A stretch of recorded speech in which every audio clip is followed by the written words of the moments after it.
I'm good with that. So what we'll be talking about today in both of my presentations, both today and when I come up to Kingston and do a live presentation, both of them will have a strong psychology base. The way I do readings tends to be really psychological depth, what's happening in and around people and how people feel things. I think tarot is really fabulous at that. But I think people really don't take Lenormand as seriously for that and as seriously for psychology things. And it really has a strong ability to tap into the types of things that we are experiencing. So what I will need you to do today for this part one, if I can get it to change. Whoop. Am I still there? Can you hear me, Marilyn? Yes. Yep. Okay. For some reason, it didn't want to go forward. Here we go. Okay, I had a little frozen screen. What you're going to need for today is just a blank piece of paper. So you can use copy paper, piece of notebook paper, but 2 of them, please. Just 2 pieces of paper that don't have anything on them. And a pen or a magic marker. Have that nearby. We're going to be doing some activities together. Have yourself a tarot deck on hand, preferably a Rider-Waite Smith with the familiar imagery on it. You can do this with any deck, oracle, but I really wanted us to all be using the same language because sometimes the images can give you a little different nuance. I want us all to be working with the same nuances. And have a Lenormand deck on hand, your preference, whatever is your go-to deck, okay? So have those things on hand. We'll be using those together. Now, the first thing I wanted to do is have you take a look at this picture and let me know what you see in this picture. What do people see?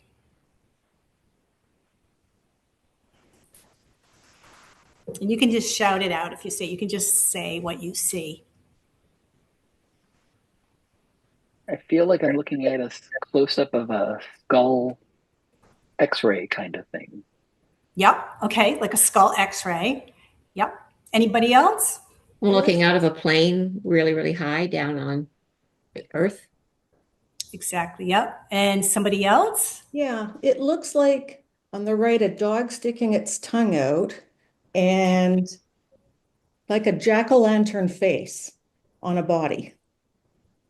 Okay. Weird, I know. It's like that Rorschach ink blot. And anybody else? Well, I'm seeing something at the very upper left corner. I see 2 little characters that look like fairies. One looks like she's got wings on her back. The other one, I'm not sure if they're wings or it almost looks like a little Christmas tree. Why it would be on her back, I don't know. Yeah, that's wonderful. So we all can see like something really different in this. Now, this particular picture is called the Renshaw Cow card. And if you look at these red lines that outline, you can you see the cow's face in this particular image? Mm-hmm. So we've got an eye, his ears, and then the nose. So that is the picture that you were looking at. Oh, Which is so weird, I know. But once you see it, it's like your brain sinks into it and you can start seeing you've got the shading on the side of the face and you can start to understand where the cow comes in. And this was developed by Dr. Renshaw, and he was an experimental psychologist. And what he uses image for was to prove that we don't just see with our eyes, that we have to process it through the brain. And you can see something and everybody can see the same thing, but it's how it processes through the brain that allows it to make sense. So this is really important with readings. And I notice that when I look at a new deck, say with Lenormand, and I'm expected to do a reading from it, but I'm not really feeling like I'm getting the pictures. It's not the same reading experience And it's also, we can use this picture to kind of feel how when you have a lifetime of experience of reading the cards, you get kind of more and more nuances of what those cards can mean, and you can put them in your pocket and you can go further with them. So I remember the first time I looked at a tarot card, to me, it kind of looked like this, where I didn't really know how to make sense of what was on there, what it was trying to say, what the purpose of that card was.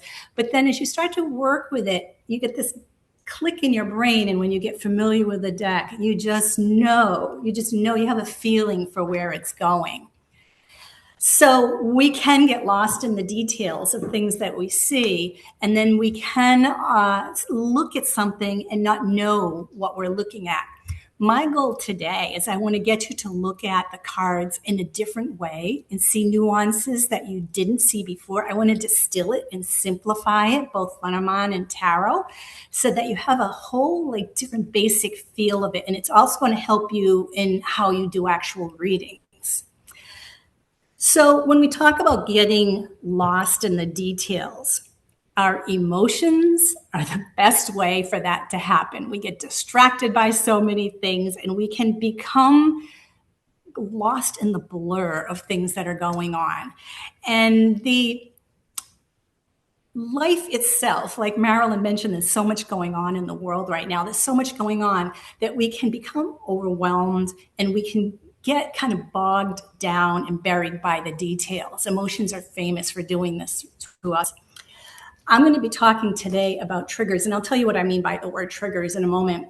But basically, I want to start with a story that happened to my son. I asked if I could have permission to share this with you. This is something that really did happen to him. So he has a friend, and they decided they were going to go to the movies and stop at Cold Stone Ice Cream. It's a little ice cream place. We get to choose what you want, and they put all this stuff on there. It's really yummy, and then they kind of make up the ice cream in front of you. And his friend had just bought a beautiful new red truck. So they were really excited to go together in this new truck to Cold Stone. So they did, and they watched the movie. They stopped at Cold Stone, and on the way back, they stopped and they got into the truck. And as they went to sit down, the door opened up, and some guy grabbed my son by the shirt and took him up like this and said, "What the heck do you think you're doing?" And my son Jacob, he's not anyone that's antagonistic, but he didn't know what was going on. He's like, what? He said, "This is my truck. You get out of my truck," with a lot of expletives. And my son was in this moment where he had to decide, like, am I safe or am I not safe? As it turned out, what happened is they were in the wrong row. In the truck that they got into, the other guy was coming into his truck too, and they thought that they were going into that truck, but it was actually the wrong truck they got into. So they found themselves in this predicament. So I want to talk about this moment and what could have happened in this moment, and we'll bring this to the cards in just a moment as well. But a trigger response, we're going to talk about, like, in that moment that he was in, a trigger response is kind of when your survival mechanism kicks in. So your brain and your body, they get kind of hijacked. They're reacting in the moment to a situation that feels alarming. And we feel like we're in a survival mode.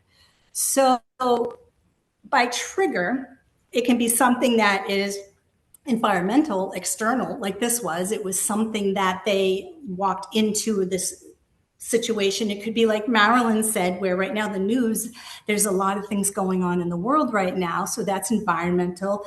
It could be social. You could maybe have social anxiety, and now you're in the situation where there's a lot of people. It could be internal, something that you are dealing with, and you might smell something that reminds you of something, or maybe you're hungry, or you're tired, or you're overthinking. When we're in the social situation, there are times when we may hear someone say something that's either passive aggressive, or maybe it's like a little off, and like we start to feel ourselves, did they really mean what it sounded like they tried to say? And we feel criticized or rejected. So these are all things that can cause this emotional dysregulation. And as I kick this off, I want to make it really clear that we're not trying to make the emotions the enemy. And we're not necessarily trying to suppress anything. You have to honor what our bodies are going through. But what we're learning to do is to understand and work with our emotions and to work better with them instead of working against them. So instead of trying to say, run from a situation or be fearful of it, we're really going to like suss it out and what we're going through with different emotions. What's really important with emotions is they're parts of the brain, the amygdala, the prefrontal cortex, and the hippocampus, that they're all tied to memories of something that's happened before. And our emotions are not just what's happening in the moment, but how we understand the world based on our previous knowledge of the world and people. And it is so fast. It's that lizard brain. It's like instantaneous. Someone picks you up by the shirt and says, "What are you doing in my truck?" We are hijacked in the moment.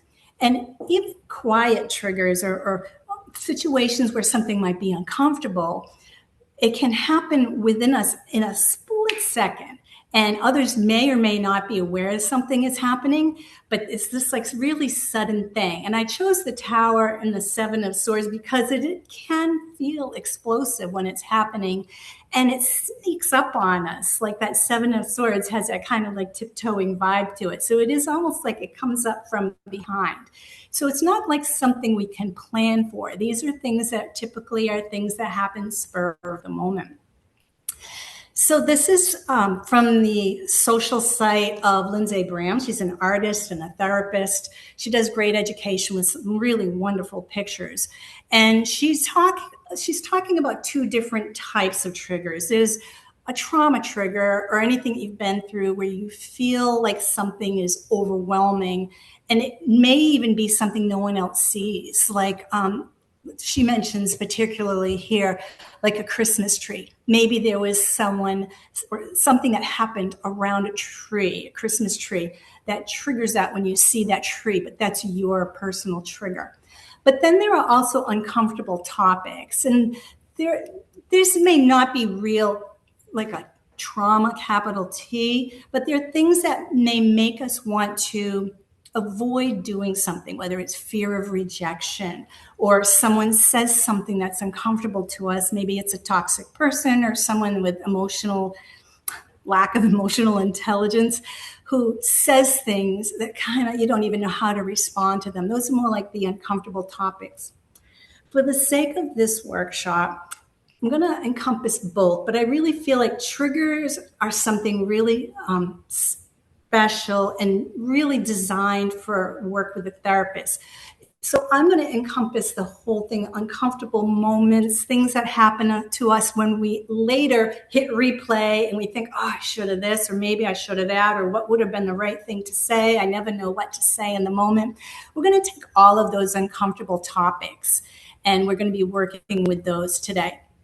So notice that with the triggers that we talked about, they can be related to past trauma. They can be negative memories that you have and they cause us fear. They can be stressful situations you're about to go into, something that you're doing, even if it's something like writing a book and you're trying to put yourself out there, but that takes a lot of vulnerability to do something like that, that people will be giving feedback on that. Sometimes it's stressful situations, the world situations. It can be difficult relationships that we're in, whether it's at work or with a platonic person or with someone that we have a relationship with in terms of like a romantic relationship. And it also can be loss or grief, but that's not only of a person, it can be of a job or fear of losing finances, that sort of thing, and just plain change. I remember back when I was in college, we took stress management class, and one of the things I learned is that the body cannot tell the difference between good stress and bad stress. So a wedding is stressful, but so is a death. But the body registers them both physiologically as stress, and it can't separate them. So we may feel, say, heart palpitations or nervousness for that wedding in the same way that you could for something like a death. Lindsay Brahman is another great person to follow, who's a therapist who really narrows things down to some really basic concepts.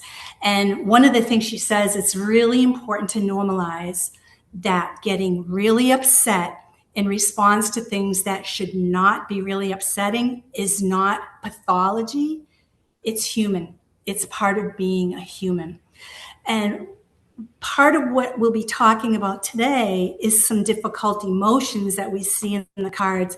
But I don't want to make it seem like anything, a certain one should be avoided. We may find that maybe that's just the thing that needs to happen to facilitate something, or for personal or spiritual growth, to do something, to make something happen. So I don't want to make this into good or bad cards. These are going to be, we're going to be sussing out strengths in these cards. So again, this particular,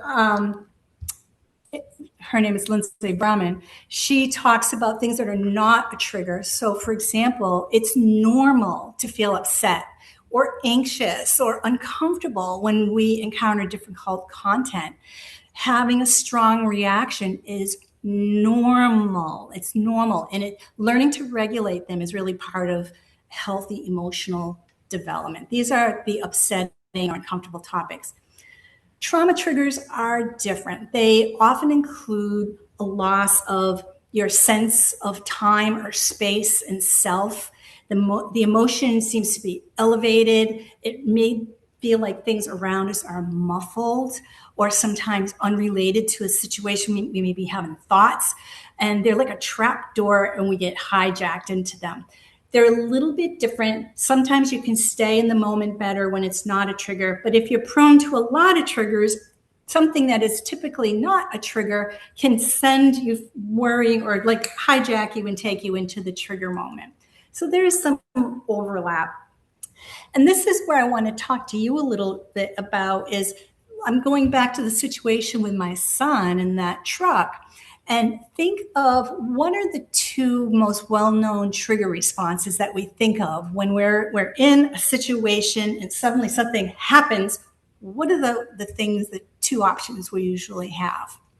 This fight or flight, is that what you mean? Exactly. Perfect. Thank you. So the first one is fight. So that's perfect. Thank you. And the fight is going to be displayed in several different ways. It might be when we feel angry or upset, we get irritable, we may lash out. We may find ourselves needing to control what's happening around us. Sometimes bullying is involved. There might be verbal aggression or explosiveness, or even just like defending oneself. I did not do that, fighting for yourself. These are all things when we're moving toward the instigation, we're coming at it. Okay, this is a really important concept. We're going toward it. So when we're angry, we're lashing toward it. If we're controlling it, we're trying to get it to do what we want. All of these things are moving toward that trigger target. Okay. The flight that you mentioned, fight or flight, that is when we go away from it. We're going to run from it. We might escape, whether it's physically or mentally. We might check out, like zone out, like boop, just get out. We might want to end something, break up, end the relationship, escape. We might want to cancel plans, just get out of there. Or overworking to avoid facing something is a form of flight. So in fight, what he would have done, my son in that situation, is he could have fought back. He could have yelled back at the guy, hey, you don't know what you're doing, or he could have hit him, or there's all these different ways that people might have responded to that, defending himself. All of these things are moving toward the aggressor. Whereas flight, he would have just picked up and run, or just got out of there, just let me out. Sorry, my mistake. So fight or flight. And here is where I want you to take one of your pieces of paper, and we're going to fold it in half and in half again. All right, so you can do this with your paper until you have the 4 quadrants.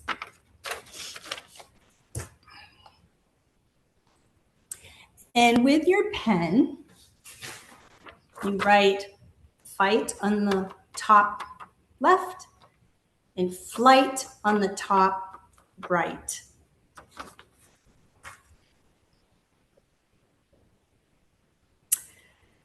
All righty.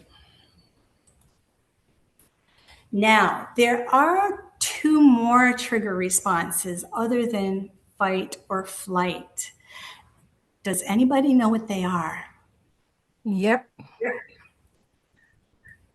Flop What? and fawn. What are they?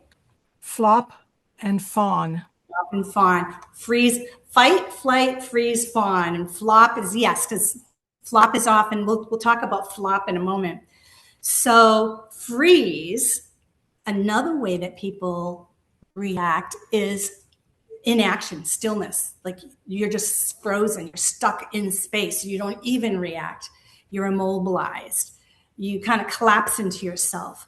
Another way of showing this is when we're talking about social isolation. It's like you may, like in a social activity, if that's your trigger, you may isolate yourself, go, but kind of like be off on the sides. You're just frozen there. You may find it difficult to make decisions when you're in that stuckness because your brain is kind of like truly stuck.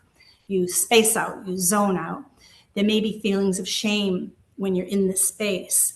You may not try to defend yourself. There's no response as this person is reacting towards you. You may feel yourself dissociating. The dissociation is more of the flop. It's usually fight, flight, freeze, and fawn. And then flop is one when you're actually you can't feel yourself. You go numb, like you can't talk, you can't feel your muscles, and it's considered a more pathological or just more deeper response than just freezing. So they actually give it its own category, but I'm not going to be talking about that so much. So I kind of put it into the freeze category here as that numbness that you may feel. So this is inaction. This is not going toward, like the fight, it's not going away. Like the flight, it's just staying there and you're frozen. Deer in the headlights. The other one is fawn. Sometimes it's called friend, but usually it's called fawn. And this is where we get into people pleasing, self-abandonment in order to satisfy those around us, where it's very submissive and passive. We try to placate the person, appease them. We try to avoid conflict. A little spelling error there. We might flatter them, trying to get them on our side. We're prioritizing them over ourselves. We may have trouble setting boundaries in this phase because we're just trying to placate.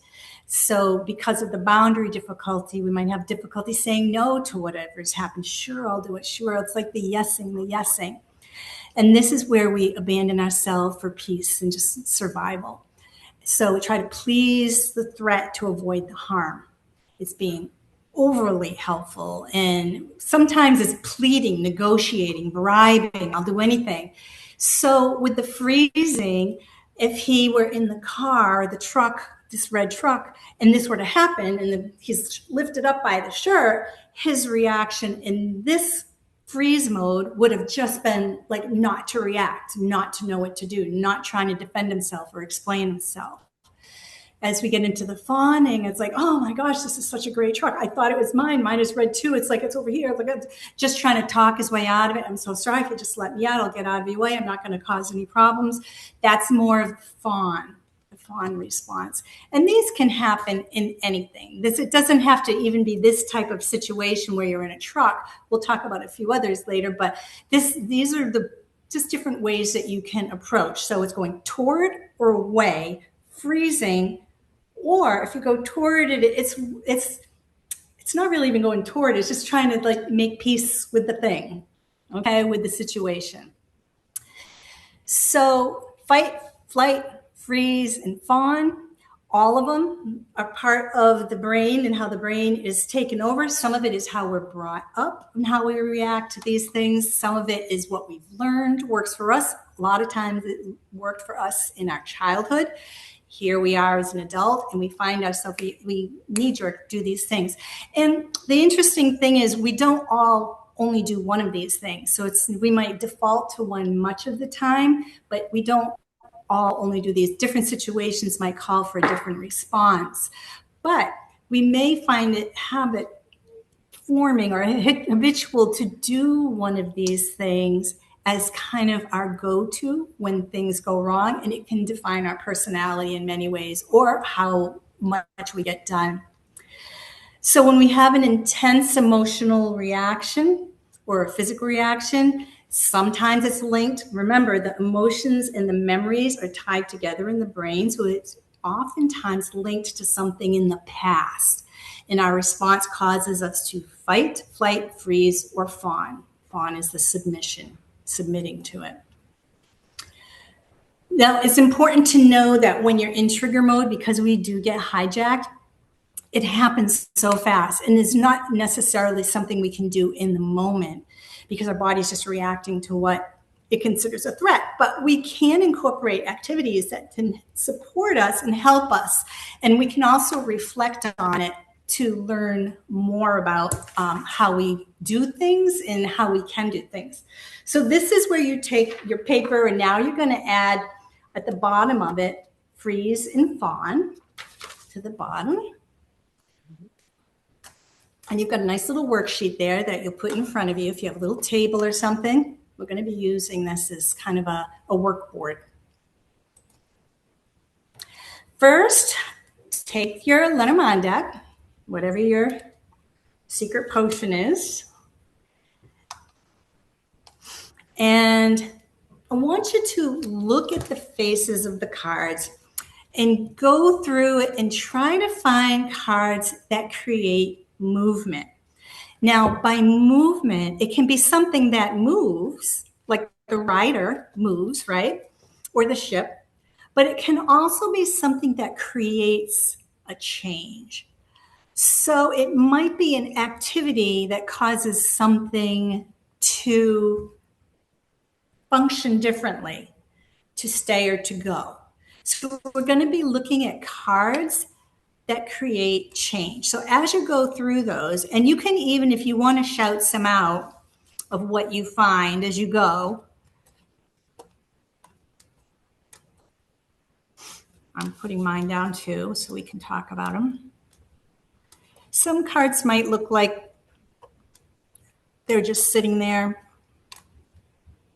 And by the way, the man and the woman card will probably want to take those out unless we embody the qualities of masculine versus feminine, yin versus yang. I'll let you choose if you want to do that or not.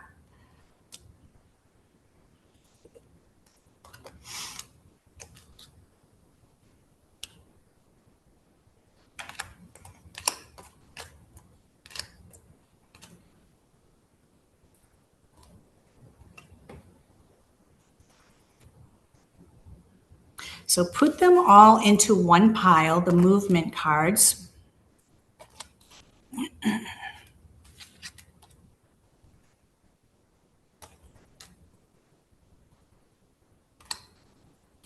And when I tell you the next step, you might start incorporating a few more of them into it. For example,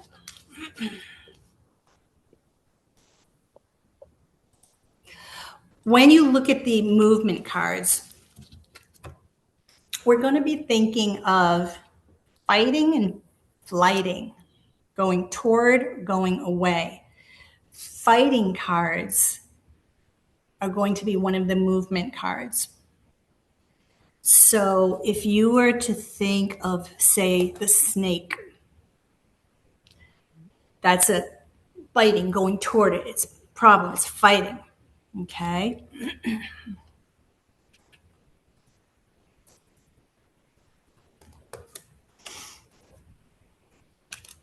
Maybe the scythe. Maybe you consider that part of a good fight. It's got danger in it. But that's very different from, so the scythe versus the ship. Two totally different feels. All right, but they're both moving. Okay, so let me hear some of the cards that you're putting in your pile for movements. Can I just ask, Donnaleigh, sorry, this is Vicky, and I don't really work at all with Lenormand, so I'm just eyeballing these. Is that okay tonight? Yep. And what were you going to ask, Vicky? I'm not coming from any knowledge of Lenormand. Oh, okay. I have decks, but I never ever use them or look at them. So I'm just kind of looking at. Okay. You do tarot though, right? Yes, I do. Okay. All right. We'll get to that in a moment too. So let me go over a few things with you. So I'm going to review some of mine. And I'm going to show you, for example, if I get the rider, which direction would that be? Would you consider that a fight or a flight? Is that the Cavalier? Yes, it is the Cavalier. Okay. Well, I would say a fight for that guy. Mm-hmm. But I don't know why. Just Well, and that's okay. And if you said flight, that's okay too. There are different perceptions of the card, and maybe it depends on the circumstance. For me, like if there's a relationship reading and I get the rider, it's like a quick hookup type thing. So it's more like coming and going. So for me, that's more of a flight thing, but that's just not everybody will feel the same way. So I would put that, if I were to take these, I would put that next to flight. Okay. Another one is if I were to say the coffin, that's much like the death card in tarot. So would you say that's a fight or a flight? I didn't put it into this pile at all. Yep. And you don't have to, what pile would you want that to be in? We divided this into action versus non. Yep. And I just left that one out in the non-action, but because Good. I have no idea what it means in Lenormand.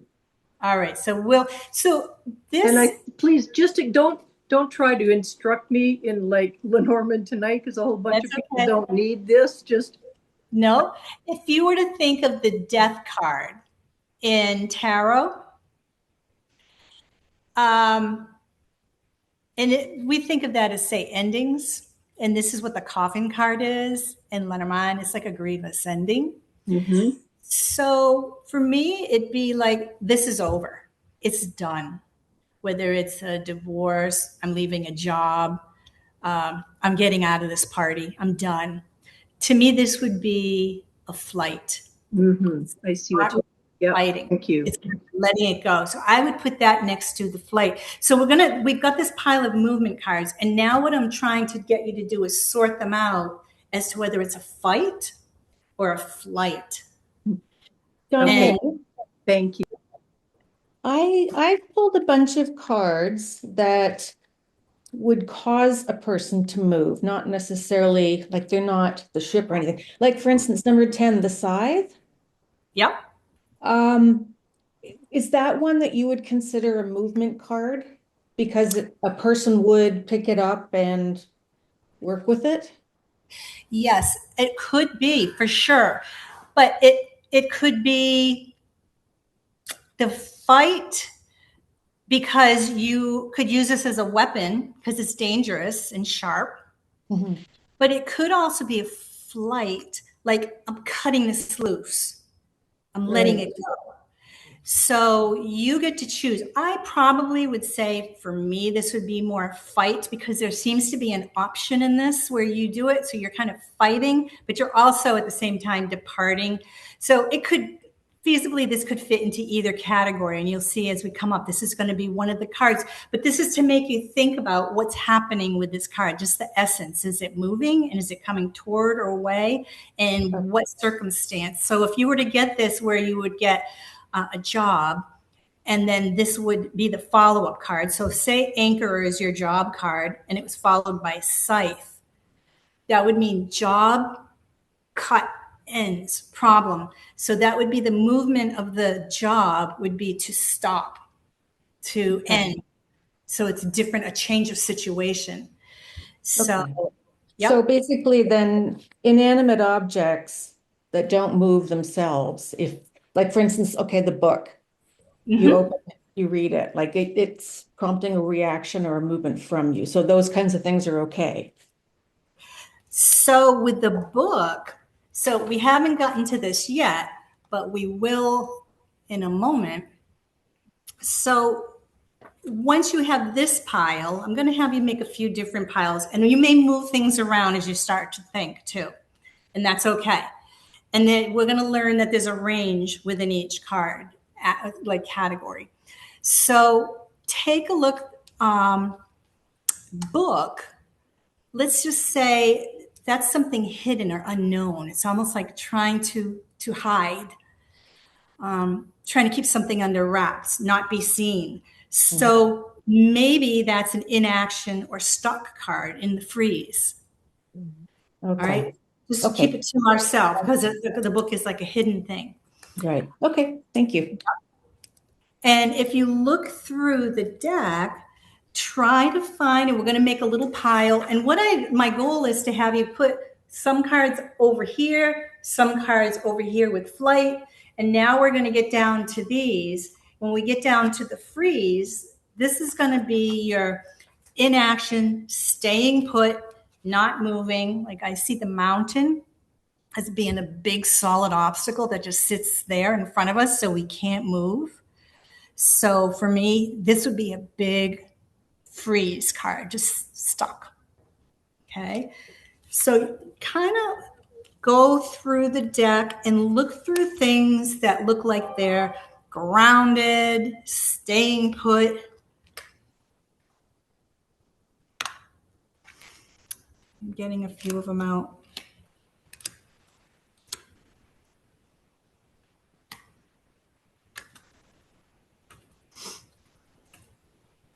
And I'd like to hear some of the ones that you choose so we can kind of discuss those.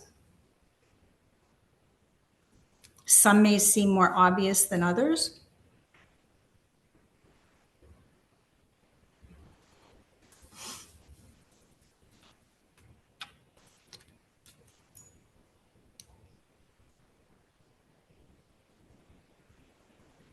Do you want us to share? I'll share a couple. I would love to, sure. So I thought coffin would go there. Yep. Anchor and even tree. Yes, I have anchor and tree in my same pile. And explain those cards. So explain why tree is your stock Well, card.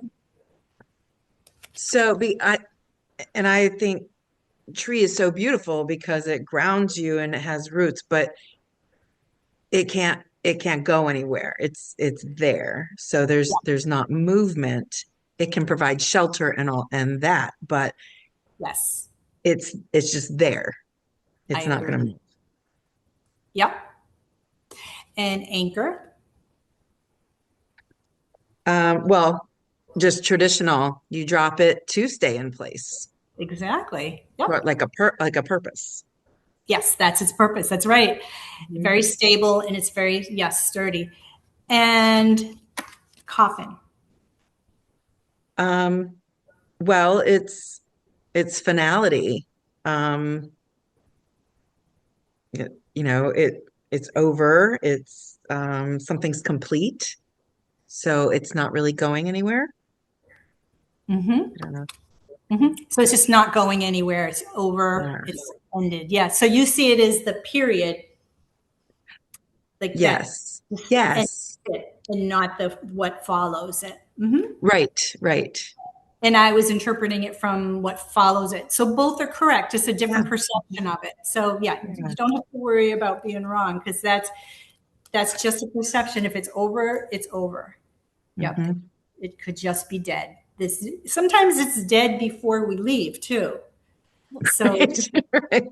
we know it's wrong and we still have to figure out how to get out of it.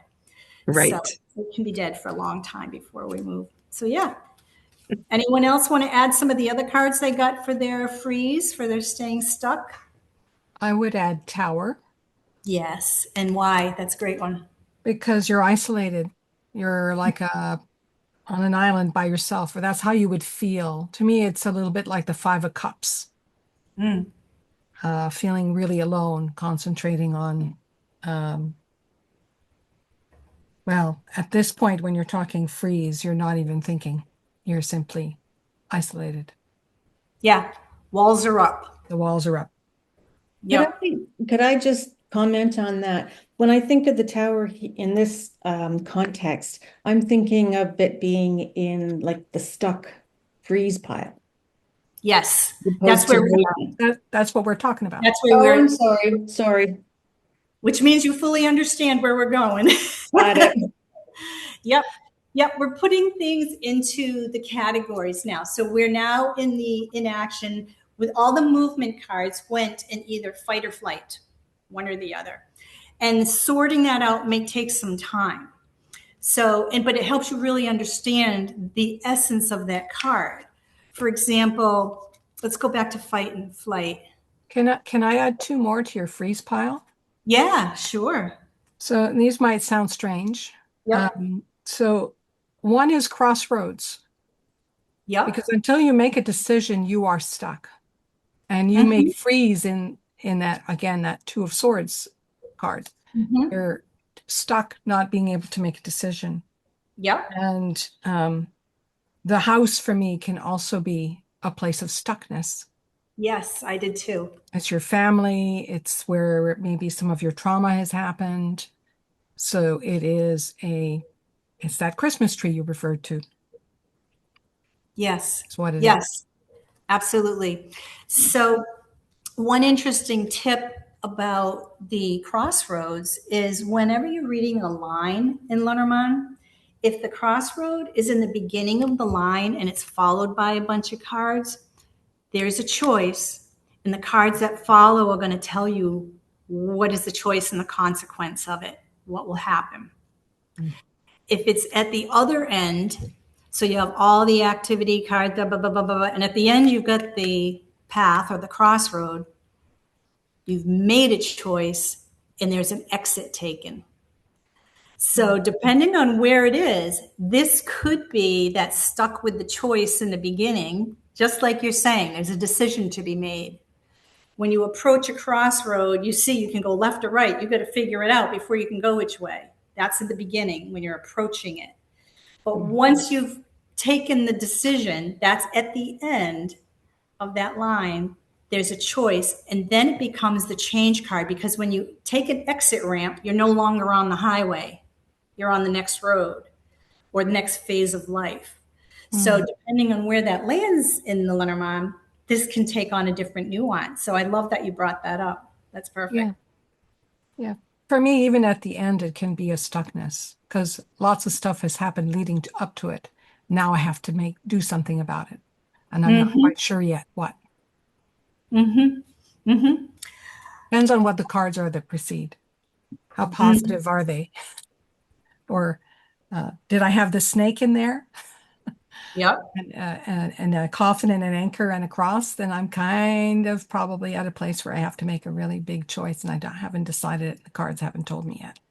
Mm-hmm. Mm-hmm. Understandable. Yeah, that's good. Anyone else want to talk about freeze cards or stuck cards that we haven't mentioned? I added the mountain to Yes, the freeze pile. definitely. So Definitely. Any others? The clouds, Oh, yes. Why? Explain why. confusion, Yeah. can't see what to do. And Yes. and this could truly look like dissociation, actually. Yes, I agree. And actually, the traditional readers back in the day, when you would sit with a client and you would look at the grand tableau, you'd go right to the clouds card if you wanted to know why they were sitting at your table. That's where the confusion lies. That's where they're stuck. So that's perfect. I'll add a few more here. The book that we talked about has to do with hiding or keeping things under wraps. So it's almost like keeping it to yourself, close to your chest. The ring, over and over, keep doing the same thing over and over in the same place, bound or like committed to doing that one thing, loyalty even, but it's staying there. Interesting, I would also put that in the fawn because it could be trying to stay loyal to someone, just abandoning yourself, just trying to keep them happy. We'll talk about fawn in a minute. And then I added the cross too for stuckness because when we're grieving or just miserable over something, we're not necessarily thinking of what to do to get out. We're thinking of where we are and the problems that we're in. We're enmeshed in it, kind of like the clouds, but we're focusing on a thing. So I would add those. So the essence of these cards is movement or stillness so far. What that leaves us with is flattery, people pleasing. These are all the fawning, the kindness. So now we're going to look through the deck at the more joyful or sweet cards, the ones that we might want to see, the way we might react when we feel hopeful. So go through your Lenormand deck and just kind of look through the cards that have more of a feel-good vibe to them. And when you pick out a few, just shout out a few when you get a few, and we'll just, as soon as you want. The child. And why is that? Because children want to please their parents. They want praise. Nice. Yeah, there's a bit of naivete and innocence to it. Great one. Any others? It's funny, I chose I'm sorry? dog. Sorry, I was just going to say the dog. The dog. And why would that be? Because dogs are loyal and, friendly. And most of the time we see them that way. Yeah. Yep. They stay true. Unconditional love. Yep. Who else? I heard a man's voice. Clevis. Well, I was agreeing with the child, but I picked my child into that area for a different reason. I actually chose it because my child is a baby. And like, who doesn't look at a baby and just think the awe and wonder and the potential of the future that it has in that kindness and flattery? Like, very few people will say your baby is ugly. Yes. It'll say, "Oh, how adorable!" Yep. Nice. Yeah, I like it. I picked the star, the bouquet, the garden, the lily, the sun as phone cards. Yep, garden, lily, and sun. I'm curious about the garden. How do you feel that goes into the people pleasing? Well, sort of, but it's just something about not necessarily people pleasing, but something that, you appreciate or you just something you want to people fawn over you or something because then it's beautiful. Yeah, it could be peer pressure, going with the crowd, that type of thing. Yeah. It could also be do-gooding. So if you're people-pleasing, you start to expand that outside of your, right, to look like everything's normal. My husband isn't an abuser. My life's wonderful. I bake pies for the kids at the school. I'm the one who brings the cupcakes. That's what the community stands for to me, the garden. Yeah. Being out there. Exactly. Yep, the way we're supposed to be seen, like social media, the good parts. Yeah. And I'd add the fox. I know the fox isn't always popular, but Mhm. that the ability, the flattery that it takes to actually sneak or get people to do things in a sneaky way, the manipulation, the charisma, the charm that might be Cunningness. going against you.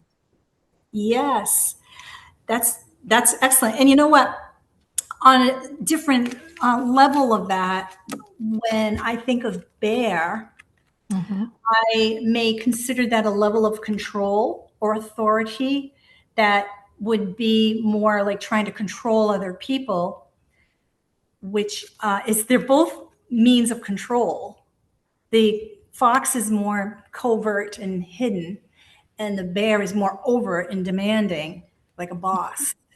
And so I would call the bear more like the fight, trying to control, whereas the fox can have more of the fawning type qualities that you're talking about. Really nice. Great job, guys. Really, really good. So it gets you thinking about it. And if any of them are confusing, they may fall into more than one category, like we talked about with the scythe. Like, is it the fighting or is it the flighting? Is it you're using it as a weapon or are you cutting something out to get away? Or, for example, the birds card, when we look at the birds, this can fall into any of the categories if we're using it. Well, if you have the traditional meaning of anxiety, then it has more of like a flight type of like trying to get away from something. But if it's just birds as discussion or a voice, then you could use that to fight by arguing. You could use it to flight by saying, no, I'm leaving. And, to use it like as an ending. You could use it to freeze, not using your voice, just turning it off. Or you could use it as fawning. It's like, oh, but if we this, no, no, no. And so depending on the context of the cards around it or how you use this card, some of them might take on different nuances. So at this point, your second piece of paper, you want to fold into 4, like we did the first, and you're going to do the same thing that we did before by writing fight, flight, freeze, and fawn on it. And we are about an hour into it, and I just want to check to see if anyone wants to take a 5-minute bathroom break, or are we doing okay?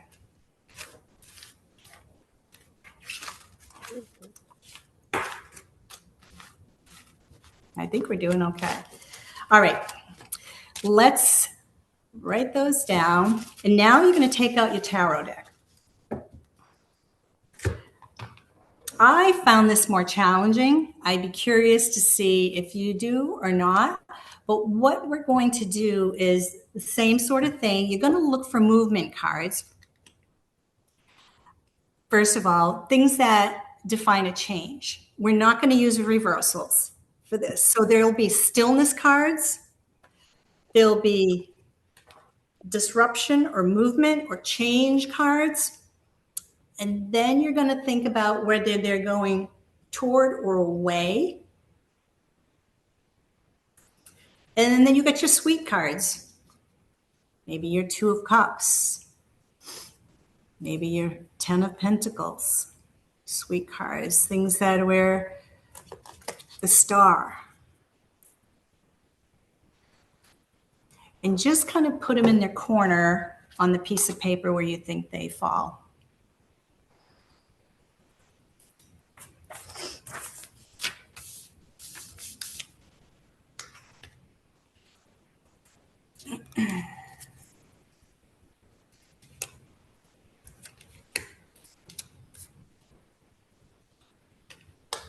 Now, there may be different ways of doing something. Fighting or flighting are not always necessarily negative cards, but they are movement cards. We'll talk about this.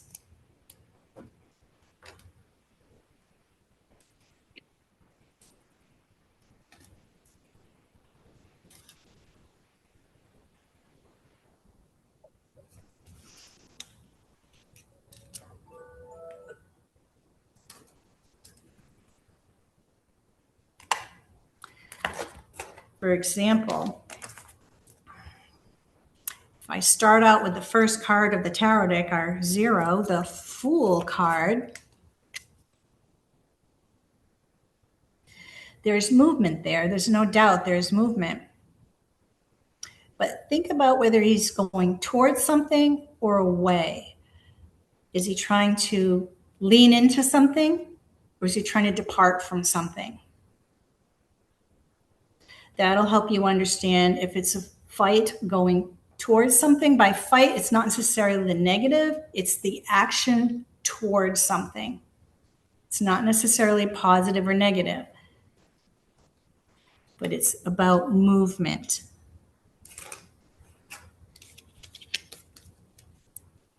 And it really gets you thinking.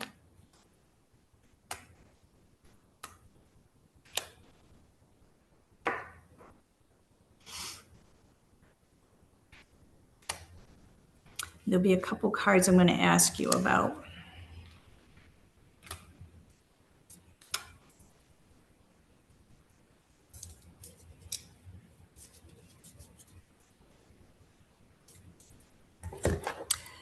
Now, if these are your actions and things you're doing, and you embody this card, would you be actively creating the change? Would you be going toward something, or would you be departing from it?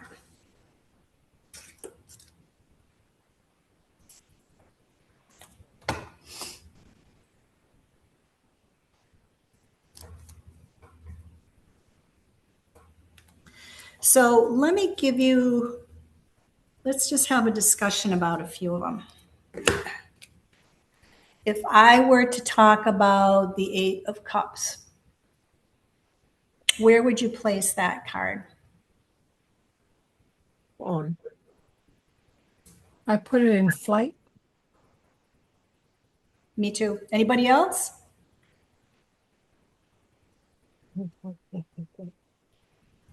Departing from something. Even though he's going toward the back of the card, he's leaving those cups. Yep. What about our friend the Tower card?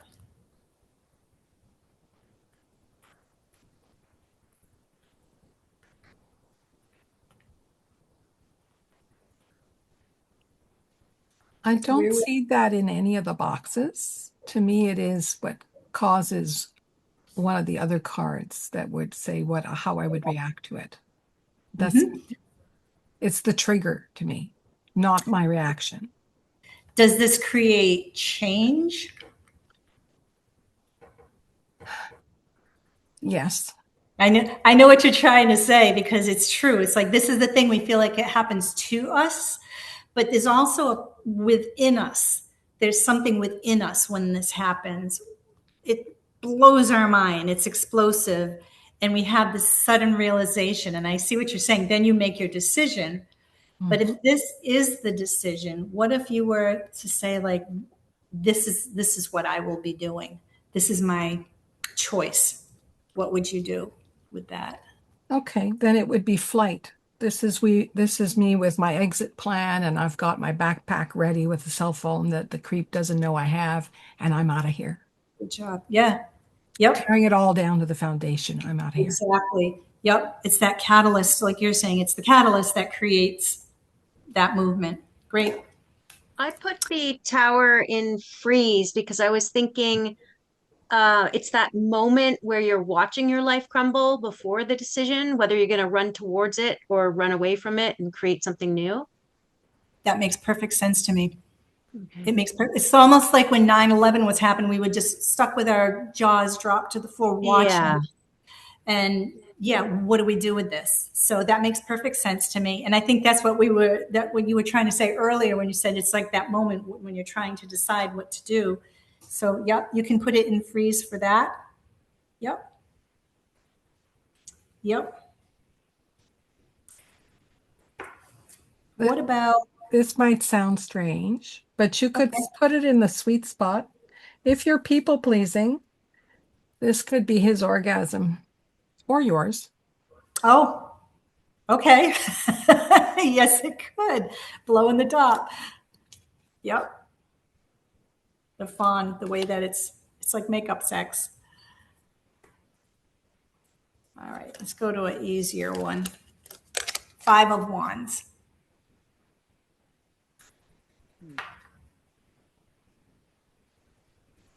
Fight. Yep, that's what I see too. Fight. This one could come up for discussion. We talked about the death card already when we talked about the coffin. I'm curious where you want to go with this one.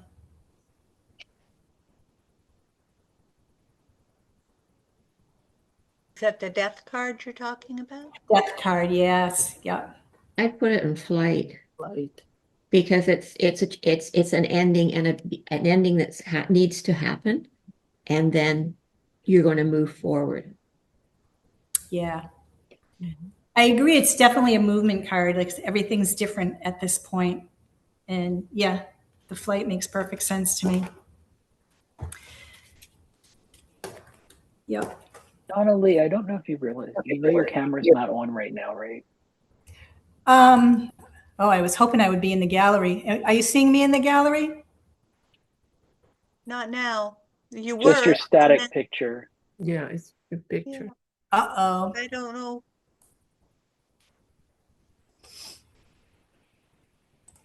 Thank you. Thank you for telling. Was that way for very long? It's been for a while, but I was hearing you shuffling. I'm like, I think she's trying to show us the card she's using. I am. I was trying to hold and show you. I'm so sorry. It doesn't allow me to see myself when I'm on the actual frame here. Okay. There you are. All right. So just you get the basic concept. The people-pleasing cards, maybe the 6 of Cups has a little bit to do with trying to offer or give things. So the sweeter cards all have that kind of a trying to appease somebody.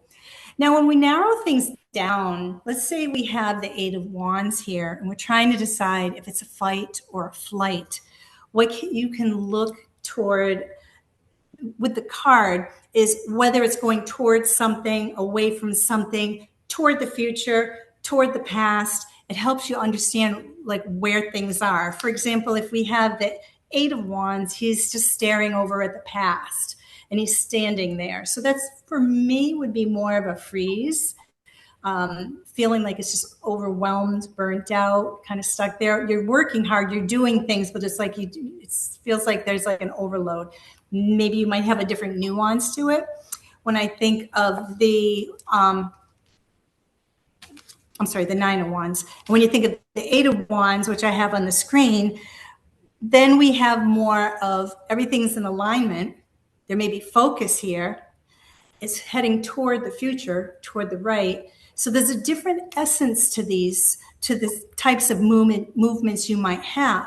Like you might have a very sad movement in the 8 of Cups and it's moving away, but you might have a very rapid focus movement in the 8 of Wands and it's moving forward. They're all moving cards and they're going in a certain direction, fight or flight, but you may get a different spectrum of different cards. Let's take a look at real quickly. For example, the 6 of Wands, where would you put that? Would this be a movement card? Yeah. To me, that's flight. Mm-hmm. Yep. And it seems like that's our victory card, right? So that has a very different nuance than the flight of the 8 of Cups. Mm-hmm. And you'll see that there's a range of movement away or movement onward toward the future that's going to show you this range of good to maybe feeling more heavy. But they're all movement cards. And it gives us a cue of how we can move. We can move away with pride and joy, or we can move away even if it's heavy and difficult. But they're all the flight of moving away. It helps gives us the mood and the speed. So these 2 cards right here, you can see the mood really different, but the energy of it is moving on. Donnaleigh, yeah. I saw the 6 of Wands more as a fight card, like because they're coming out of something that they've had to fight for and they have a victory. Is that the wrong way to look? It's like almost after the fight, after the victory. So if this were to advise us what to do, Mhm. would you see this as advising you to, first of all, it doesn't really advise to fight, but to move on. Mhm. To me, that would be move on in a way. That's the way I see it. If you see it as if you see this card, because keeping in mind we all have different experiences with the cards. So if your experience with the Six of Wands is to go towards something and like into a battle with it, then maybe the way to do it, if you're going to fight it, is to do it in a victorious way. But I see this as a like, this is a card that's showing you that victory is at hand. Like go ahead and pursue it, or do it, or fight it, or like run towards it, because the victory is coming. I run guess towards it. depending on where it is in the reading, but Yes. And actually, the way you just said it, I would agree with you. If you're going to run toward it and do it with pride, yes. Mhm. And then part of that may also come into the fawning category. And this is where there's overlap between categories. So it might be going into fight while fawning, but maybe we're fawning toward ourselves. So if it's an inner struggle that we're having, trying to appease ourselves, that the way that we're doing it is to our favor. Yeah, I see it as almost a victory lap or something like that. Mhm. Do the victory lap afterward, you mean, or during? No, after. Yeah. That's typically, it's like, to me, it shows kind of an outcome, but any card can be anything too. So I get the different nuances of it. Yeah. And I don't want to say there's a right or wrong. But what I'm trying to do is to get you to think of like the essences of the cards. The spectrum in the Lenormand here. So we have two departure cards. We have the storks, which has to do with moving on, migrating, a promotion, up leveling, doing better, here to there. And then we have the coffin, which is we're done with this house, we're done with this marriage, we're done with this job, we're done with this friendship, we're done. And it's still an ending and a moving on, but there's a different feel to it. One has a very positive, uplifting, and one has a very heavy, different, but they're both of this departure, this flight. If you do see the coffin as one of the flight cards, but they're a different mood. So they're going to tell you the nuances of whether they're moving cards or staying cards or fawning cards, but they're also going to tell you a mood to take with you when you go. These three things could be cards that could be used as a means of different means of fighting, with the bear being rigid control, being an authority, telling people what to do, bossing. All right. They could be the scythe, which is harsh words, picking on somebody, putting somebody up against the wall, and just harshness, danger. Okay. That would be a fight. And if we were to say put the fox into the fight category, the way it would display is more covert, like the way it's going to fight it is to add a little bit of the fawning element to it, but there's a wrongness to it. But it's the cunningness of it that's going to allow it to fight. And I think of my son with the truck, part of what he did was the fawning, but it definitely had that fox element to it. It's trying to be wily to get yourself out of it alive and safe, and by using the means that you got to use. So think about when you go through it, which cards give you fits, which ones you have a harder time deciding. And then try and think of the energy of cards too. Like, is it a wands, which is more like energetic? Is it a pentacles, which is more like stable? Is it more of the emotive flow of the cups, that sort of thing? So it'll help you understand whether it's a moving, emotive type card or whether it's one that's more movable.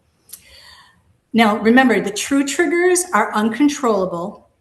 And the way that therapists say that we should deal with them, there's several different ways. And of course, therapy is one way, but you could do relaxation techniques. You could become aware of your triggers. This is what we're doing here. We're becoming aware of what's happening. We're going to talk about a spread in a moment, a very small one. about the awareness of what we went through. How many times have you been through something when you got out of it, you realize like, why did I not say this instead of that? If I had only thought of saying this, it helps us kind of like rehash something in terms of bettering ourselves. So the anticipation of coping strategies, this one down at the bottom, is part of what we're doing as part of this process too. So by understanding it, we can know how to anticipate things differently in a different circumstance. They say you can call someone to keep a journal. Part of what we're doing with our paper here is like journaling, trying to put things into categories and understand them. And they say exercising too. I agree. That's good. The way that we're going to use tarot or Lenormand is to use the mindfulness, grounding, and labeling emotions. What's all that we're doing right here? We're being mindful of how these things happening, where the grounding is the experience of when you're working with the cards. And we're also working on labeling these emotions by putting words to them. And you've seen the cards in a little bit different way. So the grounding, naming, and we're going to learn how this helps us to set boundaries too. So the first step of anything is recognizing it. They say admitting it is the first step of anything. And this is part of what we're doing, is understanding how we work with triggers. And even if it's a daily card draw and you're doing the card draw and you wake up and you suddenly get the Tower card and you're like, what a way to start my day. Or if it's office politics, political discussions that are happening around us every day, dealing with toxic people or careless people, whether it's a relationship dynamic or someone that just has some passive aggressive tendencies and we don't know how to react to them, this is how we're going to work through that with these cards. So we've got the situation, what happens. We've got our emotional response, whether it's anger or shame or panic, fawning, freezing. And then we have a regulated response afterwards. So when we pause and reflect and we think back on what we did, and we now need to respond on how we reacted to something or what we did or how could we have done it differently for better success. And it's important to remain self-compassionate during this as you're working to problem solve and not to criticize yourself.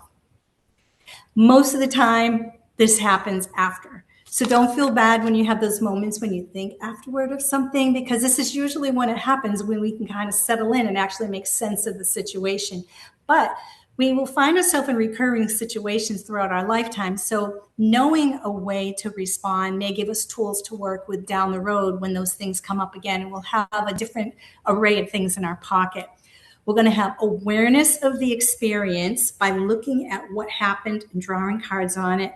Helps us reflect on the experience, and then we can have conscious action in our life. And actually, this is everything that's on the screen right now. This is why we do readings. This is it.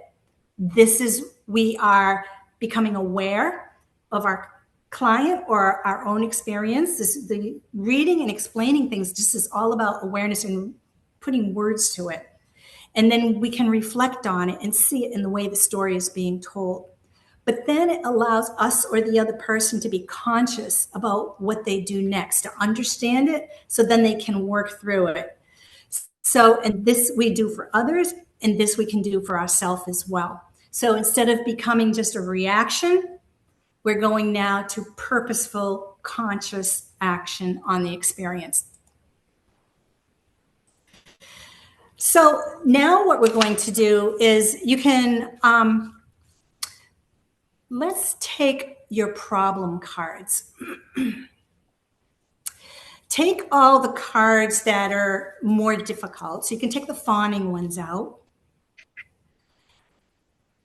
And I want you to think of a situation that maybe you were in that was difficult, or you wondered how you reacted. Maybe you thought about it later. And take those difficult cards in a pile.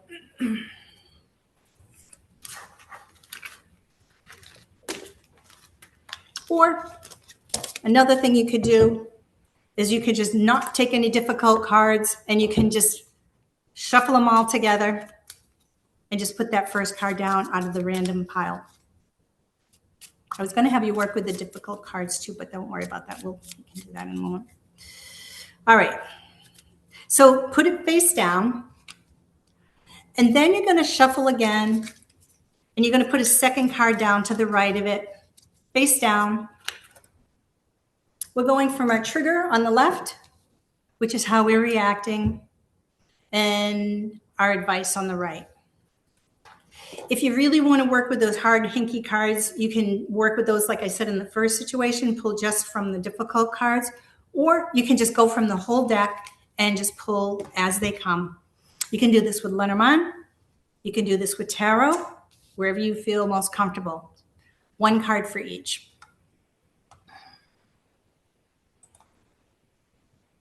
Now turn over your cards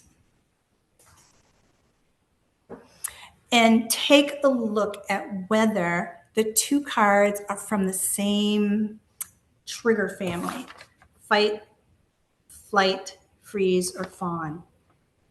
Maybe they're both from different categories. Maybe one is in the fight and one is in the fawn. Maybe one is in fight, one is in flight. Maybe they're both in fight or both in freeze. For your situation, the first card will tell us that what is my response, and you can interpret that the way you want to see it. Remember, there's a spectrum of how things happen. There's movement, there's stillness, there's sweetness, and then there's advice. So take a look at whether yours are from the same family or not. Is it advising you to do something similar to what you did in the same family, even if it's not the same card? That may be that the way you acted in that moment was probably the best course of action for you in that moment. Like we talked in the beginning, it's like the emotions aren't the enemy. They're very natural. And sometimes the way those happen are perfect as they are. And then there's other times when we can learn from our experience and maybe try something a little bit different to help us arrive at an outcome that's more to our spiritual growth or more toward, like, to help us better our situation. My personal reading I wanted to share with you is I had a woman in the office who was, I do think she was personality disordered, and she was extremely difficult to work with.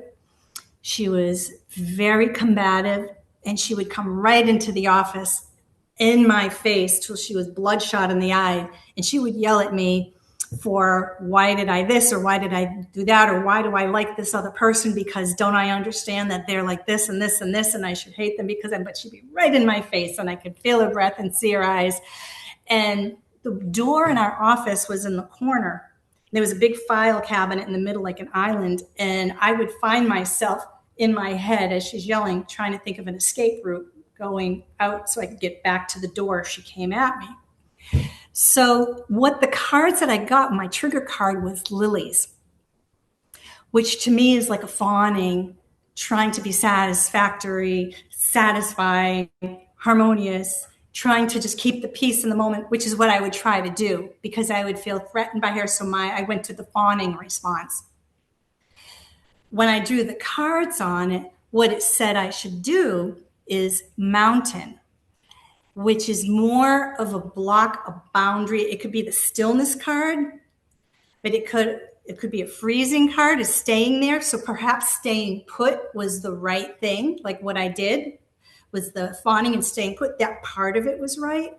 But in the mountain, I see less of the harmony part of it. There's more of a shield, boundary.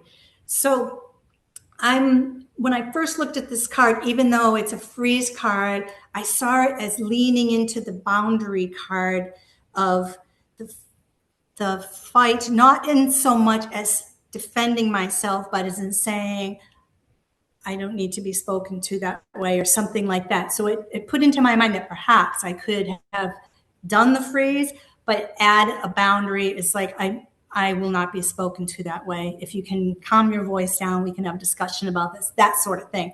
So I learned through myself that the stillness of it wasn't the problem, but the mood of it probably should have not been so kind, that it should have been more of a stiffness to it in the way that I approached it, because I did not tell her that I needed boundary in that moment. So that was my Lenormand one.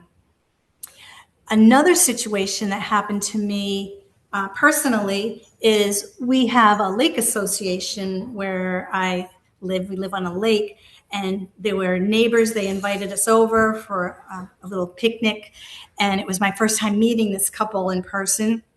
And when I went over there, now background information is one of the things I do is I do like the online they have like Facebook pages that kind of give updates on the lake and what's happening, and people post pretty pictures and whatever. And I'm one of the administrators there. They had asked me to do that, so I do.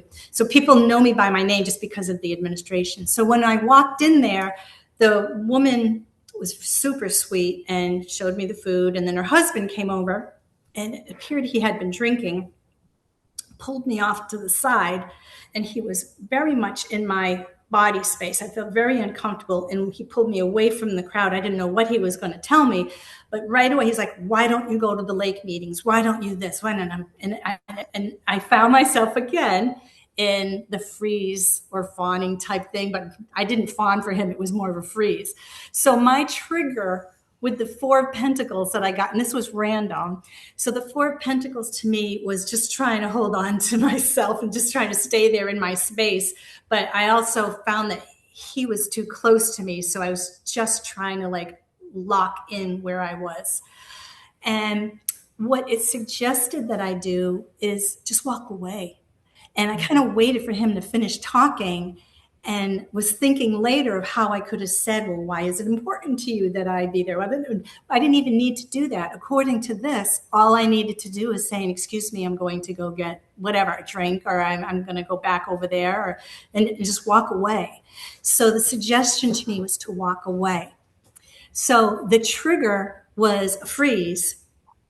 And the suggestion was the flight, not in terms of a trigger, but in a voluntary conscious action. So you're learning the essence of the card system by doing this. Are you staying? Are you moving? And how are you moving, toward or away? Positively, what's the mood of it, or critically? And have the spectrum awareness of, is it fast? Is it slow? Is it sweet, like nice movement? Is it like the Six of Wands, or is it more like the Eight of Cups? Or is it a card of sweetness? You can do this with other systems too. I did this with my runes, and it was very interesting. And there was some that I found like I really had to think about first. I work with crystals. I do readings with crystals. They all have designated meanings, much like a Lenormand card would have. And I found that doing the crystals was very interesting. Charms, you can do this with charms. Any oracle that you have, you can do and see whether it indicates movement, that sort of thing, to get the essence of the card. So Vienna Farron is a therapist in New York City, and she states that avoiding our triggers is not healing. Healing happens when we're triggered and when we're able to move through the pain and the pattern and the story and walk your way to a different ending. And the whole purpose of the cards is to bring awareness, that contemplativeness that helps us bring awareness so that we can consciously create actions in our world. So think about positives, negatives. My battery's getting low. Almost done here. Let me just plug in. We're going to be talking, this last thing is very quick. We're going to talk about a daily draw. So when you do your daily draw and you get up in the morning and you're ready to do something, and we talked about getting that Tower card when I was giving the kind of preview, when you're doing your daily draw, sometimes you get those little moments, and fawning, positive cards, what are the benefits? But let's take about the benefits of the actual negative-ish cards. Now that we've learned about them and what they bring us, let's talk about what they can do. We'll talk about doing hard things. So with your tarot, I want you to just quickly go through the deck and pick out the cards that are your little problem cards, the ones that you really wouldn't want to see in the morning when you do your daily draw. So just take a look. I'm going to plug in my computer while you're doing that.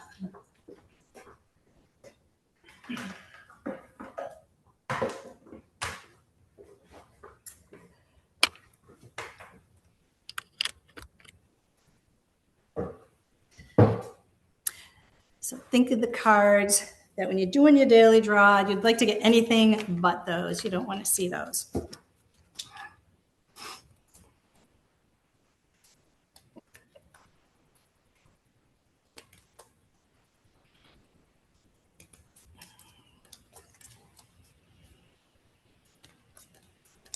We're going to put everything together here for you.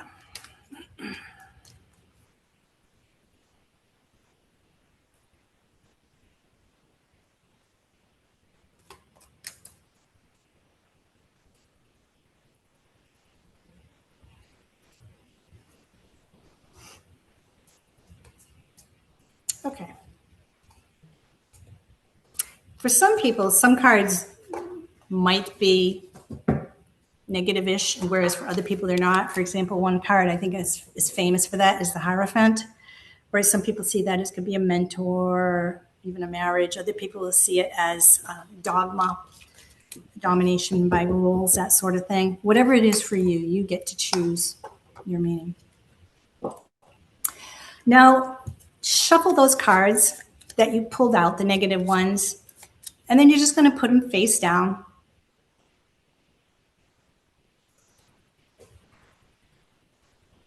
We're getting to the end here too.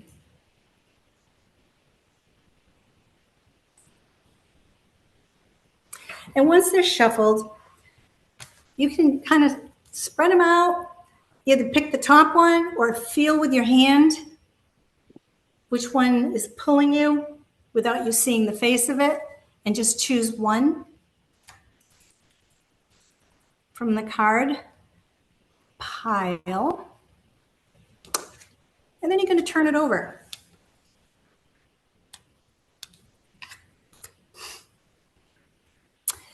And start, based on what we learned today, taking a look at that card. Is it a movement card? And if it is it going forward? Is it going back? And what's the spectrum of it? Is it more positive, negative? Not going to be too many positives in this because we've chosen cards deliberately that are more on the negative side, but they're even within them a range. Is it a stay put card? So did you get a freeze, a fawn? Now, what you're going to do is take that card and you're going to ask yourself an empowering question with it. If this is your daily draw, say for tomorrow, you can ask yourself, this card is how I'm going to find my power. This card is how I'm going to create my change. This is what I'm going to allow myself. I'm going to allow myself to do this thing. This is what will help me. This is how I manifest. This is how I'm going to create that outcome. And now you can understand if it's a movement card, are you being asked to move towards something? You have permission to do that. Is it something to back away? You have permission to do that too. If it's staying right where it is, that's okay too.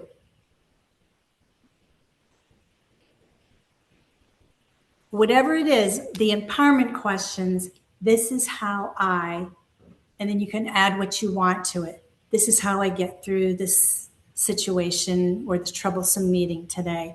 This is how I get through. This is how I create change. This is how I manifest for me. These are your empowerment questions to use with this card. Now you have homework or practice play that you can opt to do if you want, where you can consider problematic relationships around you or that you've experienced and just explore through the cards based on the triggers and the triumphs, or you can look at the problem card and what you can do, what your able to do. So you can ask, this is what I can do in this relationship, even with all the problematic cards, and let yourself have permission to experience those things. Maybe it's the Three of Swords, to let yourself feel the problems that it has given you. You have permission to do that, because there's going to be some kind of light in there, some nugget that you get in there that you're going to learn from it. You can also, as part of your homework, watch TV or movies and look for triggers. Psychological thrillers are great for this, because it's all those kind of moments, but any kind of family drama, it's all in there. And then you can try the spread. What would be the better way for people to react? Books, movies, and you can try it in your readings. So when you're working with someone, or if you're doing your own readings, you're welcome to use these as well. This whole slide here I have here because when we have triggers, we want to make sure we don't abandon ourselves. And so when we don't feel seen, this is when we numb. We scroll mindlessly on our phones. We try to silence our own truths. We try to shrink ourselves so other people won't leave. We might even laugh to cover pain, like in the fawning, but we're actually feeling something. And each one is this echo of like, if I disappear, I'll be safe. So the practice here is to name one need you have for you each day and allow yourself to meet it, and to tell yourself the truth. And part of these hard cards there's truth in these cards, and they might be tough, but they're real. And I circled the bottom part because safety is found, it's not found in disappearance. Safety is found in presence, being present in the moment. So don't abandon yourself by disappearing. Allow yourself to meet something in the way that it can be met. I always, when I do readings, I love to read people with a book that's specific to their situation. And I must have maybe 8 or 9 books on boundaries and how to set boundaries with other people. And because these triggers give us good opportunities of different ways to set boundaries, like I did with the person with the lake association. When I didn't set a boundary, there are ways that I could have.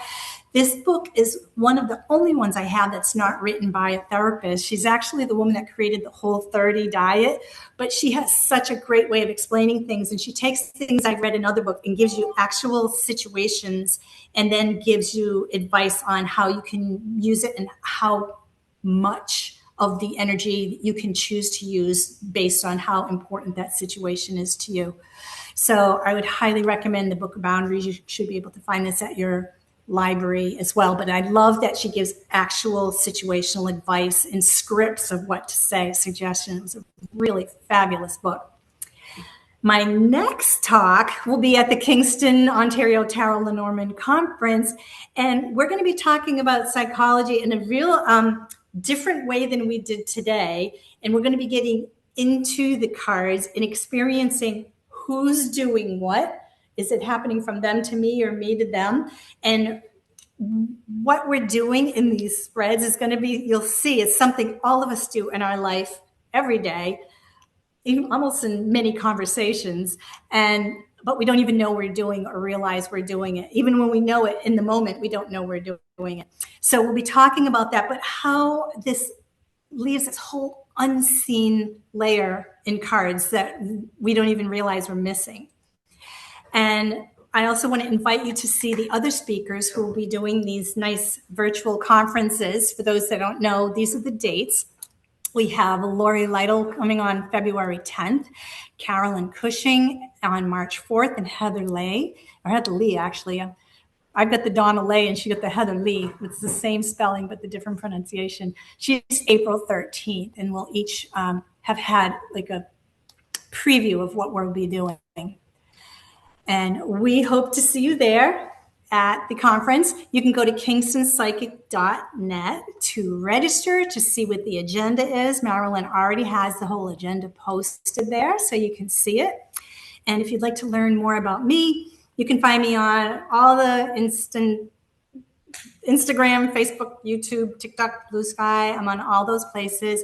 My website is Donnaleigh.com. And down at the very bottom, if you just scroll to the bottom, my social links are there. So you don't even have to look for me. They're just posted for you there, and it'll take you right to them. And that's that. I want to thank everybody for your attention. Thank you. That was marvelous and so much, Thank you. and we get to continue to grow with this. Thank you, Donnaleigh. You're very welcome. You're That very was welcome. amazing. Thank you. We see lots of little hearts and thank yous and so on. Applause. Anyone have a comment they want to make or whatever? Tongue-tied? I'm bedazzled. I'm bedazzled. That's what I am. Look at all the little hearts going up. Do you see them? Can you see all the little hearts going up on the side there? There. Yeah. So thank you. That was marvelous. If you have, I'll be posting the record. There go all the hearts. I'll be posting the recording tomorrow. I probably won't get it all done tonight. And if you have comments or thoughts or a card that jumped out at you that you see in a new way, an old way, or a whatever, it'll be great to have a little more discussion on Facebook. Thank you. Yeah, and some cards bring up questions. I found that there was some in tarot that I really wanted to stop and think about. With Lenormand, the essence of the staying in movement is everything to do with the reading, whether things are going to change or they're going to stay the same. It's really, really, really important for the Lenormand in terms of the readings rather than the emotions. It's more like telling you about a situation. So if you can learn those movement versus staying, it'll take you very far in just the Lenormand. Yes, yes, because movement is really important in Lenormand. Oh yeah. Yeah. Well, and sometimes staying is too. Staying like the Yes. ring, committing to something and staying with it is sometimes it depends on the situation, but understanding the concept of the fluidity of something or the solidness of something is everything. And sometimes that answers your question in a reading. Should I stay? Should I go? You know, is this the job for me or is it not? And the stay and go is going to tell you the direct answer just by the movement or not. Yes, yes. That's what I mean by the movement. Like, is it moving? Is it not? Is it whatever? So yes, thank you. Thank you very much. Thank you everybody for joining us. We will see you February 10th. Lori has something, I heard a brief little bit this morning that will be fascinating as well.